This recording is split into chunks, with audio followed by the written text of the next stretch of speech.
Assalamualaikum warahmatullahi wabarakatuh. Halo semua, pada kesempatan kali ini kami akan bahas topik yang sangat menarik, yaitu tentang masyarakat madani. Dalam hal ini, kami dari kelompok 4 yang beranggotakan 6 orang. Yang pertama yaitu saya sendiri, perkenalkan nama saya Aura Desinta Putri Vanda. Kemudian yang kedua ada Farah Putri Dikria, yang ketiga itu ada Misrina Dwi Ambarukmi, yang keempat ada Syahilda Ainur Masda, yang kelima ada Naswa Aswara Rahman, dan yang keenam ada Naila Rohmah. Apa itu masyarakat madani? Masyarakat madani merupakan tatanan masyarakat yang beradab, berkeadilan, demokratis, dan menjunjung tinggi nilai-nilai kemanusiaan. Biasanya dicirikan dengan keseimbangan antar individu dan stabilitas masyarakat, serta penekanan pada partisipasi aktif warga negara dalam proses kebijakan ruang publik dalam ruang publik yang terbuka. Di sini saya akan melanjutkan materi pembahasan dari rekan saya, yaitu pada pembagian materi ini saya mendapatkan bagian identifikasi ada atau tidaknya perkembangan masyarakat madani. Yang tentunya identifikasi ada atau tidaknya perkembangan masyarakat madani ini melalui 5 poin. Yang pertama ada sifat partisipatif, yang dimana maksud dari sifat partisipatif ini itu ditandai dengan adanya partisipasi aktif warga dalam setiap aspek kehidupan. Nah, partisipasi ini tidak hanya sebatas memilih dalam pemilu, tetapi juga terlibat dalam kegiatan kayak misalnya sosial, pendidikan, lingkungan, budaya, hingga ekonomi. Nah, contoh nyata untuk partisipatif dari masyarakat madani itu biasanya ikut serta dalam musyawarah desa. Yang kedua, ada bergabung dalam organisasi pemuda atau komunitas lingkungan, dan yang terakhir ada aktif dalam kegiatan sosial. Ada juga seperti gotong royong atau kerja bakti sosial. Nah, yang kedua di sini ada sifat otonom. Maksud dari sifat otonom bagi masyarakat madani itu berarti kemandirian. Masyarakat di sana itu mengatur dan mengelola dirinya sendiri tanpa harus selalu menunggu campur tangan negara. Yang dimana masyarakat madani mampu berdiri atas kekuatannya sendiri dengan tetap mematuhi norma dan hukum yang berlaku.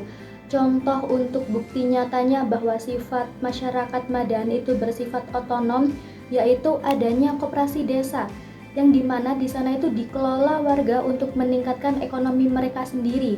Yang kedua, ada contoh nyata komunitas lokal yang menginisiasi program pendidikan gratis. Dan yang ketiga, gerakan swadaya masyarakat dalam menjaga lingkungan. Nah, sifat dari masyarakat madani yang ke poin ketiga yaitu tidak bebas nilai. Maksud dari tidak bebas nilai di sini, masyarakat madani menjunjung tinggi kebebasan, dan kebebasan tersebut tetap dibatasi oleh nilai, norma, dan hukum. Dan yang artinya bahwa warga bebas berpendapat dan bertindak, tapi juga tidak boleh melanggar etika atau merugikan orang lain. Contoh untuk bukti nyata di sini dalam tidak bebas nilai itu kita ada 3. Yang pertama, kebebasan berpendapat di media sosial, tetapi juga menyebarkan ujaran kebencian. Yang kedua ada kebebasan berkumpul. Maksud dari kebebasan berkumpul di sini yaitu warga di sana itu biasanya bebas berkumpul, tetapi tetap menghormati aturan dan tidak mengganggu ketertiban umum. Selanjutnya di sini yang poin 4 yang akan kita bahas ada merupakan bagian dari sistem non-dominatif atau yang disebut dengan plural, yang artinya di mana masyarakat madani bersifat plural. Nah, maksud dari plural di sini sendiri yaitu mengakui dan menghormati keberagaman suku, agama, ras, budaya, dan pandangan politik. Tidak ada kelompok mayoritas yang mendominasi atau menekan kelompok minoritas sendiri. Untuk contoh bukti nyatanya, di sana ada yang pertama ada kerukunan antar umat beragama dalam menjalankan ibadah masing-masing. Yang kedua, ada perbedaan pendapat politik tetap dihargai tanpa saling menjatuhkan. Dan yang terakhir, di kehidupan masyarakat multikultural di sana yang saling menerima perbedaan. Serta poin yang kelima dari ada tidaknya masyarakat madani di sini termanifestasi dalam organisasi penjelasan, yang dimana perkembangan masyarakat madani terlihat nyata melalui organisasi sosial, komunitas, maupun lembaga swadaya masyarakat atau yang biasa kita kenal dengan singkatan LSM.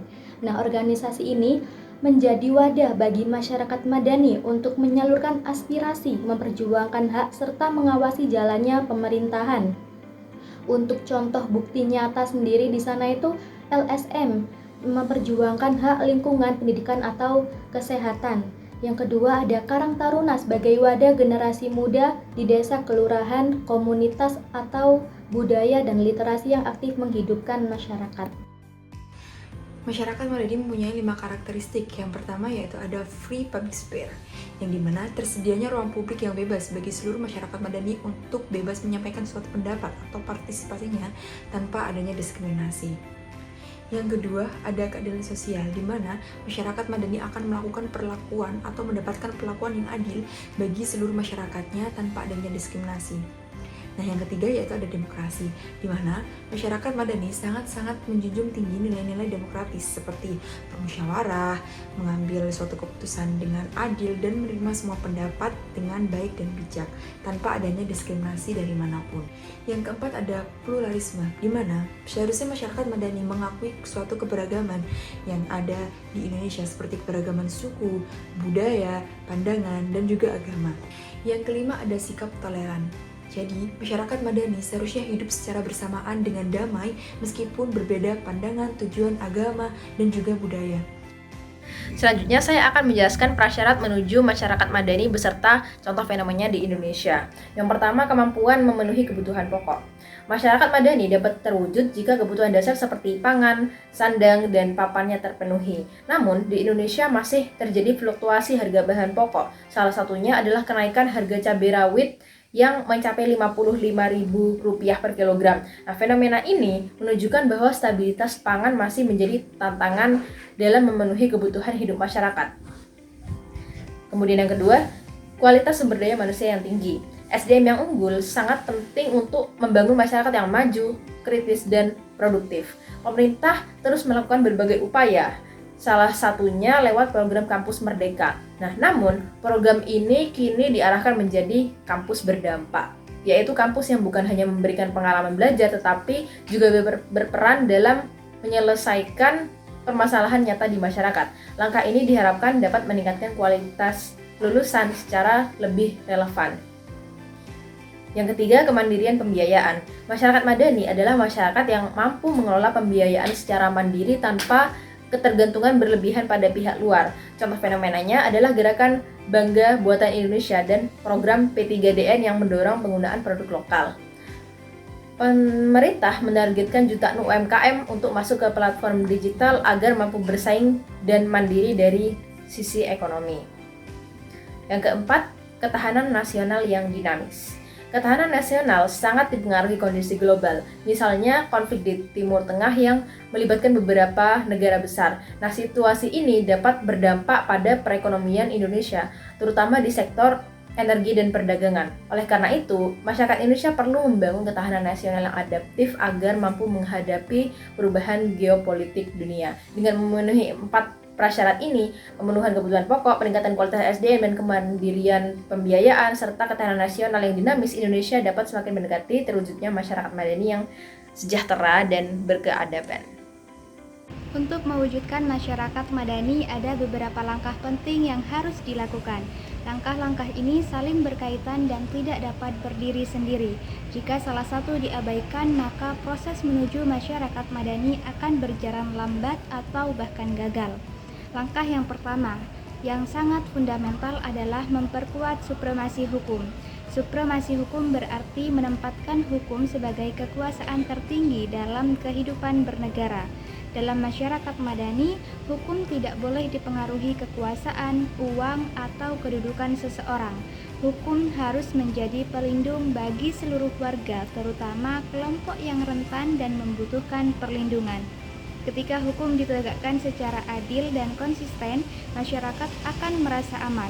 Tidak ada lagi rasa takut bahwa pelanggar aturan bisa bebas hanya karena mereka memiliki jabatan atau kekuatan ekonomi. Langkah yang kedua adalah meningkatkan partisipasi aktif warga negara.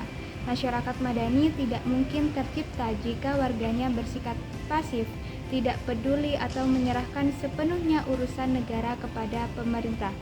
Dalam masyarakat yang sehat, warga negara berperan aktif dalam proses pengambilan keputusan, pengawasan kebijakan, dan pembangunan lingkungan. Partisipasi tidak hanya melalui pemilu, tetapi juga melalui tindakan sederhana sehari-hari. Langkah selanjutnya adalah memperkuat pendidikan dan kualitas sumber daya manusia. Pendidikan yang baik adalah tulang punggung pembentukan masyarakat madani. Tanpa pendidikan yang merata dan berkualitas, masyarakat akan kesulitan memahami hak dan kewajibannya sebagai warga negara. Pendidikan tidak hanya sebatas akademik, tetapi juga pembentukan karakter, kemampuan berpikir kritis, sikap moral, dan keterampilan hidup. Langkah yang keempat adalah menanamkan nilai toleransi dan pluralisme. Kita juga perlu menanamkan nilai toleransi dan pluralisme karena Indonesia adalah negara dengan keragaman budaya, bahasa, agama, dan adat istiadat. Dalam masyarakat madani, perbedaan bukan pemicu konflik, tetapi justru kekuatan yang memperkaya kehidupan sosial. Toleransi berarti memberi ruang bagi orang lain untuk hidup sesuai keyakinannya. Pluralisme berarti menerima kenyataan bahwa masyarakat terdiri dari berbagai kelompok dan kita harus bekerja sama meskipun berbeda. Yang kelima adalah mewujudkan kepemimpinan yang berkualitas. Pemimpin yang baik adalah yang memegang peran penting dalam mengarahkan masyarakat. Pemimpin yang baik bukan hanya pandai berbicara, tetapi mampu memberikan teladan moral, membuat keputusan yang bijaksana, dan mengelola kekuasaan dengan amanah. Kepemimpinan yang berkualitas juga harus transparan, tidak koruptif, dan mau mendengarkan aspirasi masyarakat. Langkah yang terakhir adalah memperkuat kemandirian dan ekonomi masyarakat. Tidak mungkin sebuah masyarakat menjadi madani jika kondisi ekonominya masih bergantung atau tidak stabil. Kemandirian ekonomi membuat masyarakat lebih kuat dalam menghadapi tantangan. Ketika ekonomi masyarakat tumbuh, kesempatan kerja akan meningkat, angka kemiskinan akan turun, dan kualitas hidup akan membaik. Nah, itu tadi langkah-langkah menuju masyarakat madani, dan jika langkah-langkah ini dilakukan secara berkelanjutan, maka masyarakat Indonesia akan semakin mendekati cita-cita menjadi masyarakat madani yang aman, tertib, dan penuh nilai kemanusiaan. Selanjutnya, saya akan membahas tentang berita yang sedang ramai di akhir-akhir ini, yaitu kasus korupsi penyaluran bansos di Kementerian Sosial atau di Kemensos dalam konteks ketidakadilan ekonomi dan korupsi. Fakta utamanya, KPK telah menetapkan 5 tersangka dalam kasus dugaan korupsi terkait pengangkutan penyelewengan bantuan sosial di Kemensos. Kerugian negara diperkirakan mencapai kurang lebihnya 200 miliar berdasarkan perhitungan penyidik. Pada konteks korupsi, penyelewengan dalam pengangkutan dan distribusi bansos menunjukkan adanya perbuatan korupsi. Karena dana publik yang dimaksudkan untuk bantuan masyarakat yang kurang mampu tidak tersampaikan secara utuh ke masyarakat yang membutuhkan. Selanjutnya ada konteks ketidakadilan ekonomi. Bansos adalah program yang dirancang untuk meredam ketimpangan dan membantu kelompok masyarakat yang kurang mampu. Dengan adanya korupsi dalam bansos, tujuan tersebut terganggu sehingga masyarakat yang kurang mampu tidak mendapatkan manfaatnya yang lebih baik. Baiklah, itulah penjelasan mengenai materi masyarakat madani. Berikut ini kami akan tampilkan sekilas berita yang ada di Indonesia yang berkaitan dengan masyarakat madani. Saudara Wali Kota Cilegon, Banten memenuhi panggilan Kementerian Agama soal penolakan pembangunan gereja. Menteri Agama sebelumnya ingin ada solusi dari penolakan gereja HKBP itu. Baik, setelah sesi pemaparan dari materi tentang pengertian masyarakat madani, berikut ini saya akan menjelaskan mengenai contoh kasus pengimplementasian masyarakat madani di Indonesia. Seperti contoh kasus perizinan pendirian gereja di daerah Solo dan sekitarnya. menunjukkan adanya ketidakseimbangan antara pengimplementasian prinsip-prinsip masyarakat madani di Indonesia. Dengan adanya penolakan pendirian gereja yang terjadi di kota ini, yang dimana kota ini mengklaim dirinya sebagai kota toleransi, sebenarnya bertentangan dengan prinsip-prinsip masyarakat madani. Toleransi dan penghormatan terhadap sesama manusia seharusnya terlihat dengan penghormatan terhadap hak beribadah, karena itu adalah bagian dari hak asasi manusia. Ketika ada penolakan perizinan terhadap pendirian rumah ibadah, baik karena alasan agama maupun aturan perizinan lainnya, hal ini menunjukkan bahwa ruang publik belum benar-benar memberikan keadilan dan kesempatan bagi semua warga negara.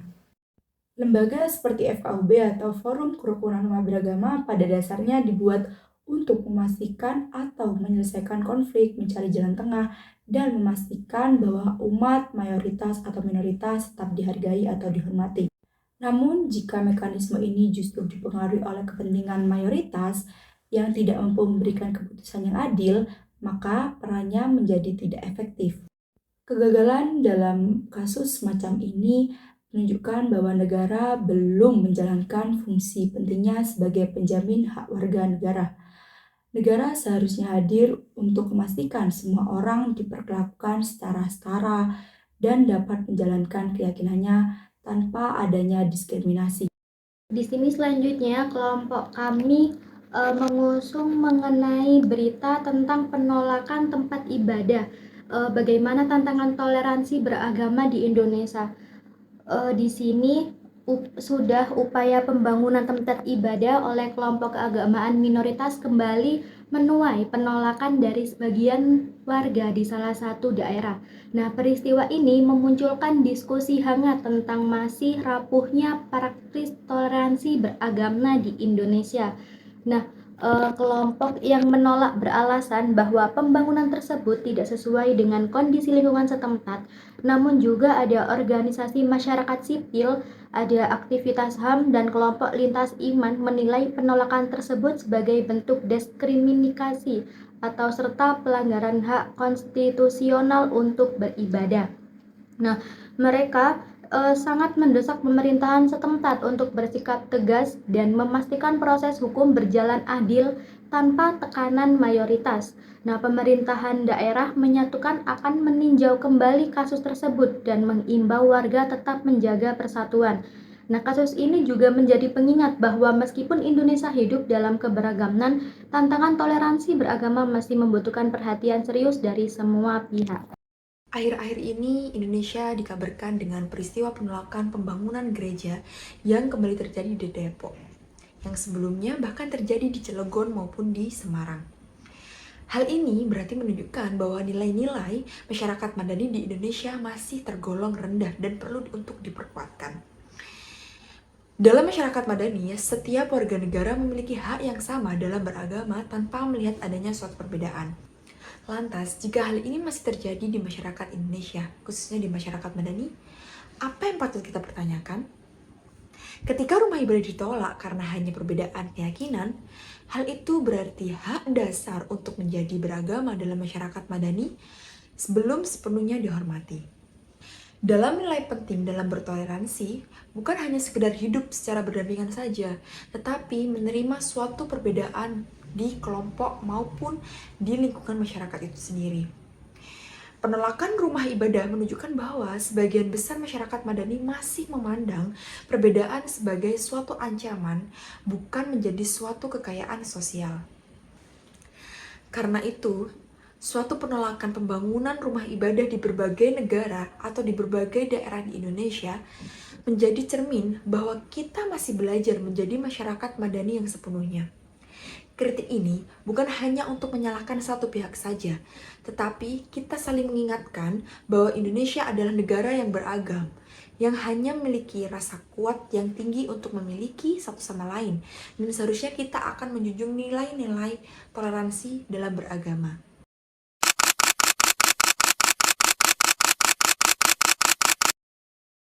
Tongkatnya itu tuh mengarahnya ke muka saya tangkis pakai lensa kamera. Ada juga kena di bagian di sini. Di tengah aksi unjuk rasa, suara jurnalis yang seharusnya bebas menyuarakan fakta justru dibungkam dengan kekerasan. Ketika kami berada di posisi aman, juga polisi mengusir kami. Bagaimana sih perspektifnya polisi dalam menentukan titik amannya jurnalis yang di lapangan? Saya merasa kalau sampai kami dihalang-halangin untuk mendapatkan sebuah visual. Bayu bukan satu-satunya. Sejumlah jurnalis lain juga mendapat kekerasan dan intimidasi dari aparat saat meliput demonstrasi.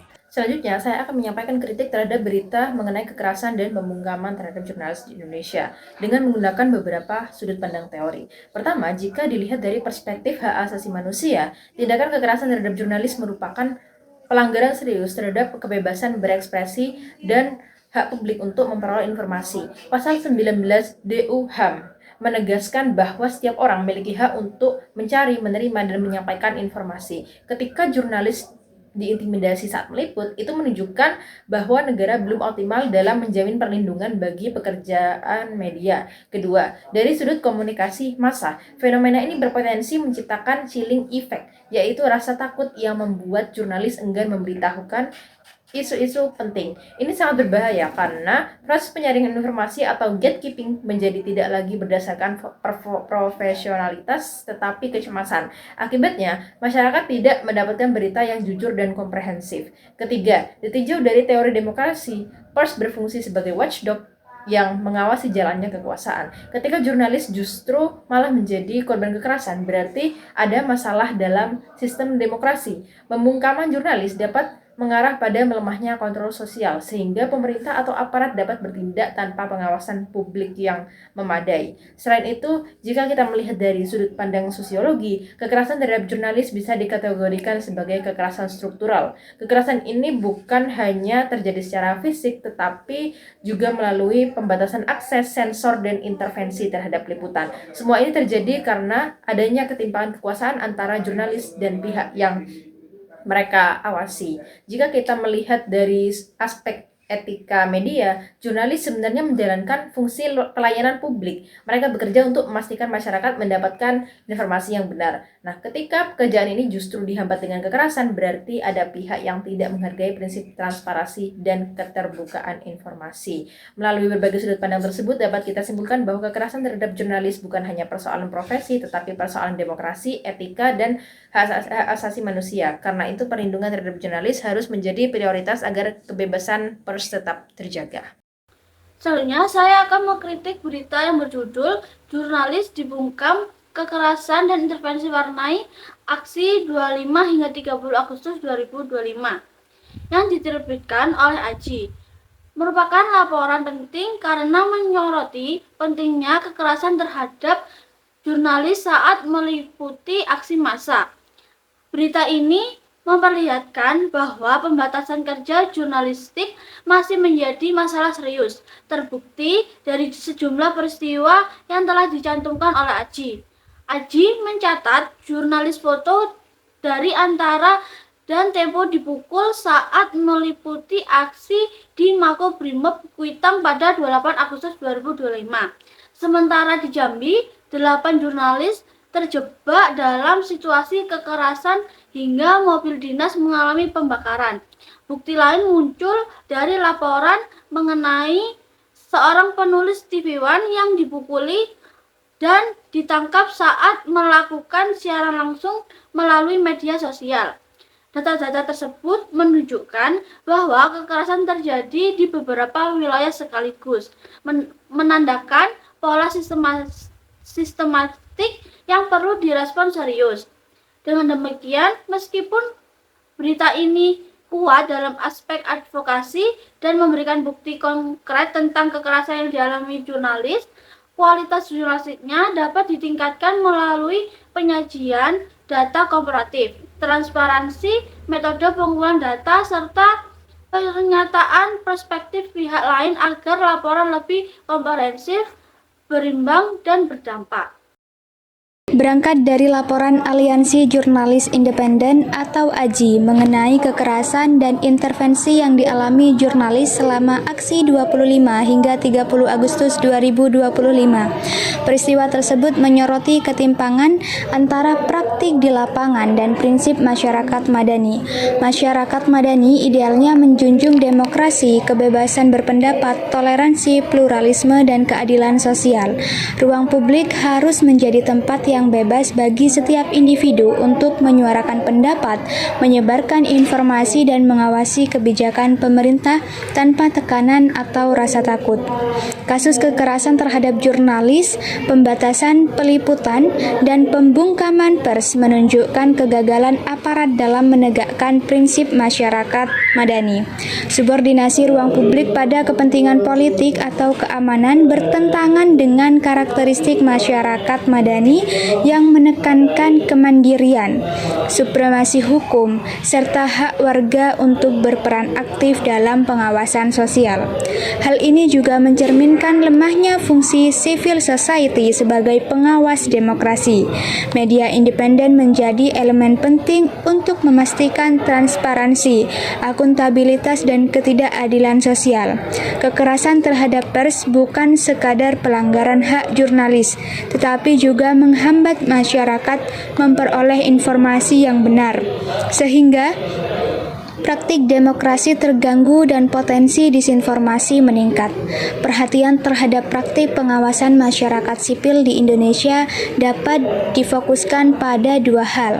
Pertama adalah penegakan hukum dan perlindungan terhadap jurnalis harus diperkuat guna menciptakan ruang publik yang aman dan bebas. Dan yang kedua adalah penguatan internal organisasi masyarakat madani, termasuk media independen dan LSM. Sangat penting agar tetap otonom dan mampu menahan manipulasi kekuasaan.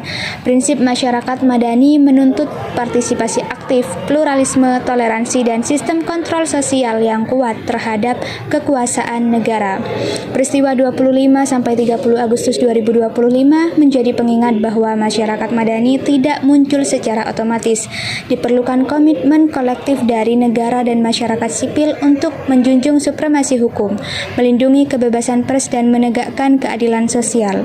Kegagalan menjaga hak jurnalis menunjukkan bahwa cita-cita masyarakat madani, yaitu ruang publik yang bebas, demokratis, dan beradab, masih jauh dari kenyataan.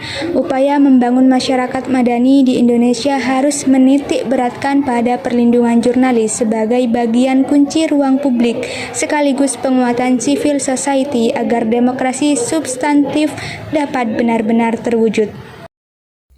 Baik, demikianlah sesi pemaparan materi dan kritik berita yang ada di Indonesia yang berkaitan dengan masyarakat madani. Semoga video ini bermanfaat untuk kalian semua. Saya pamit undur diri. Terima kasih. Wassalamualaikum warahmatullahi wabarakatuh.